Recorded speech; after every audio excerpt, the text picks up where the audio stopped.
Takto sa vyjadril pán Robert Fico ohľadne toho, že začal platiť, asi si to zaevidovala, migračný pakt. Sa nám rozbehol migračný pakt. V roku 2024, keď sa hlasovalo o 10 legislatívnych kusoch alebo iniciatívach, ktoré prakticky tvoria tento balík, boli sme proti dvom a pri 8 sme sa zdržali.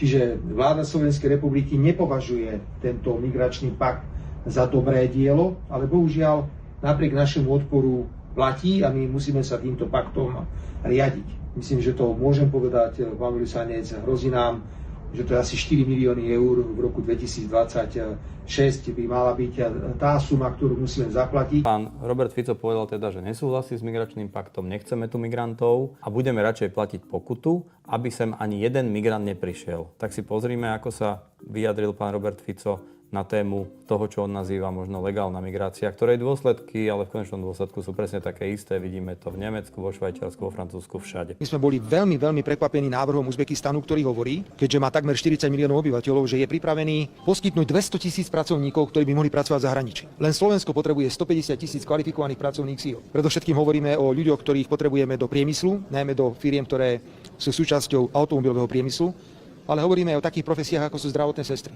Do tohto chceme ísť. Ja musím poďakovať veľvyslanectvu tu v Uzbekistane našemu, ktoré veľmi usilovne pracuje a zvyšuje počet pracovných víz. V roku 2024 slovenské veľvyslanectvo vydalo už takmer 3000 pracovných víz pre občanov z Uzbekistanu, ktorí pracujú na Slovensku. Predtým rok to bolo iba 1000. Na jednej strane sa bránime prijať nejakých 20 ilegálnych migrantov alebo nelegálnych migrantov, čo je správny názor, ja s tým súhlasím. Na druhej strane pán Robert Fico nemá problém vytvoriť podmienky a zrýchliť tzv. Legálnu migráciu a hovorí sa tam o 150 000 ľudí, ktorí prídu navyše teda z Ázie, z iného kultúrneho prostredia, z iného náboženského prostredia, ktorí podľa mňa, keď sem prídu, už odtiaľto neodídu a zmenia našu krajinu.